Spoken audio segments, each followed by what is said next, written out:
Hi guys, ayan, kakarating lang namin sa bahay. Kami may pinuntahan tuwing umaga. Tapos eto, binilin ko na lang to sa aking hipag. Sabi ko nga ay magdi-deliver nga sila. Eto ang ating deliver tuwing Tuesday. Ayan, may free silang apron.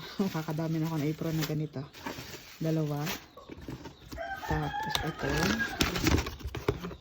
ito ay ang bossing hotdog. Umorder ako nito, isa lang. Nabasaan na to kasi nakapatong sa ibabaw.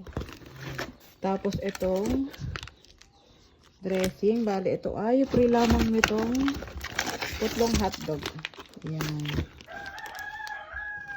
ito talaga kami sa putlong hotdog na to. Natry kasi kami magtanong sa iba, medyo mahal. Ayan, ilan ba itong in-order ko na ito? 2, 3, 4,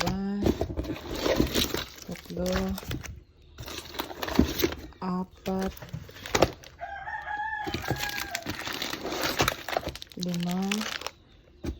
so 6 yung aking in-order.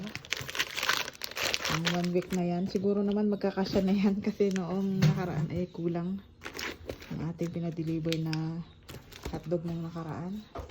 Ito naman ang fries, isang box na rin. Sa isang box ay merong 12 na balot. Ayan, ito ang ating french fries na ginagamit. Ayan, maganda kasi siya.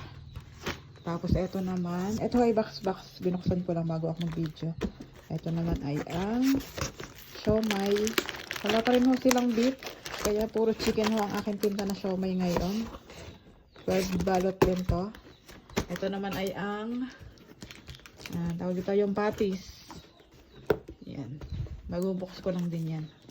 Ito yung bossing patties na ating ginagamit.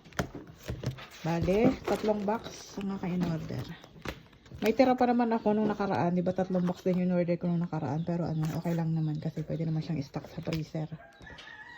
Ayan, 3 box. Sa isang box ay meron siyang 16 pieces na ganito. Tapos sa isang ganito, ang laman niya ay 6 na peraso. Ayan, okay na. So, yun lang ating order. Patties, french fries. Ito pala ang french fries. Ito ang siomai at ito ang hotdog.